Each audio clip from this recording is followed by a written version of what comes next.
Hello, good morning, girls. Welcome back to yet another session of Appreciating Fiction class. In this class, we are going to learn another short story in your text, The Letter by Sally Morgan. Before moving on to the story, let us know something about the author Sally Morgan. She is a part Aboriginal Australian writer born on 18th January 1951 in Perth, Western Australia. She was the eldest of the five children of mixed parentage. Her father was a white man and mother part Aboriginal. When she was only 9, her father died. After her father's death, Sally and her siblings were raised by her mother Gladys and grandmother Daisy. She graduated from the University of Western Australia in 1974 with a Bachelor of Arts degree in psychology.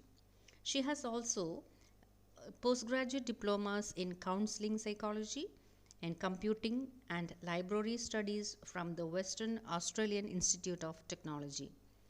During her childhood, she was unaware of her Aboriginal roots. She was told that she was an Indian descent. However, in her teens, she discovered that her family had part Aboriginal ancestry from her mother's and grandmother's side. After the discovery, she started tracking down her family's history and studied about Aboriginals. This research culminated in the publication of her autobiography, My Place.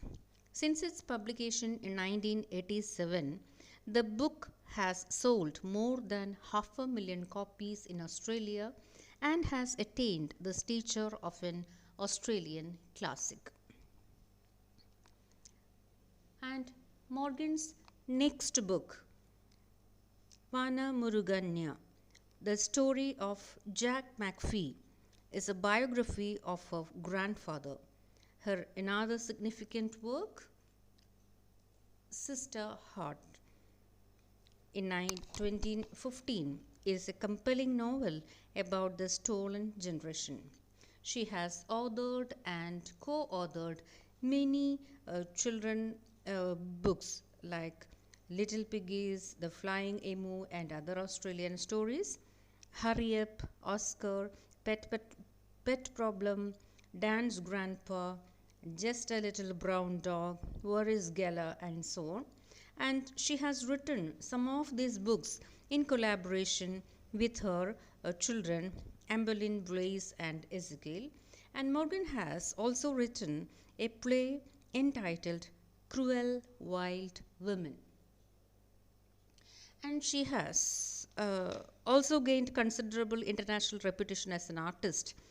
The Art of Sally Morgan is the first published collection of her paintings and screen prints, and it is an invaluable record of her development from an artist from 1986 to 1995.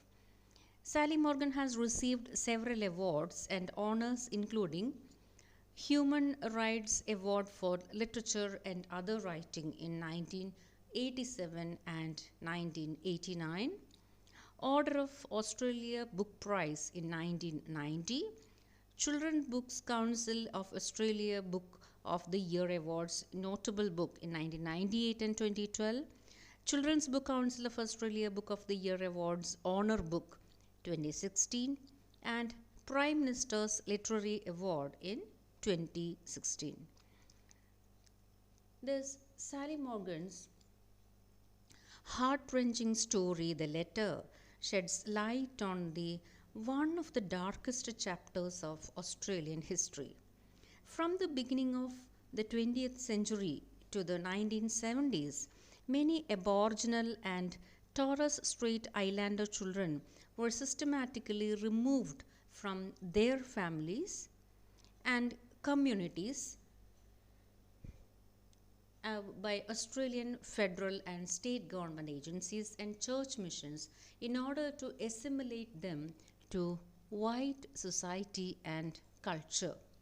Children were forcefully taken from their parents and were taught to reject their indigenous heritage and were forced to adopt white society and culture. Their names were often changed and were forbidden to talk their traditional languages. And some of them were adopted to white families, but many of them were placed in institutions where abuse and neglect were very common. There's something about this Torres Strait Island. The Torres Strait Islands are a group of at least 274 small islands in Torres Strait, the waterway separating far northern continental Australian Cape, New York Peninsula, and the island of New Guinea. Torres Strait Islanders are the indigenous people of Torres Strait Islands, which are part of the state of Queensland, Australia. And this, I hope you know what is meant by Aboriginals, means the original inhabitant of that place is called Aboriginals. In 1981, this Australian historian Professor Peter Reid coined the term stolen generation to refer to those Australian Aboriginals and Torres Strait Islander people who were taken from their families and communities as children. And the story Letter portrays the lifelong anguish that an Aboriginal mother had endured after getting separated from her half-caste, half-part Aboriginal daughter. Nellie is the Aboriginal mother in this story. Nellie's sister Bessie narrates the story after the death of Nellie. However, within the first-person narrative of Bessie, there is a letter written by Nellie to her daughter Elaine. Nellie's carefully written letter is her story of multiple oppressions that she had endured, and it challenges the meta-narrative of Australian government's policy of assimilation by revealing the trauma of exclusionary and racist policies of government inflicted on several generations of helpless Aboriginals. The dissident letter finally succeeds in communicating the treacherous interventions of government in separating Elaine from her loving mother. The letter helps Elaine reconcile with her real destiny, and she decides to revive several family ties. So, that is a small introduction about the story, the letter. I hope you could understand what I have explained so far. And this story letter shows the lifelong pain of the Aboriginal mother. So we shall move on to the story in the next class. We shall have a detailed line by line explanation in the next class. Till then, thank you. Have a nice day.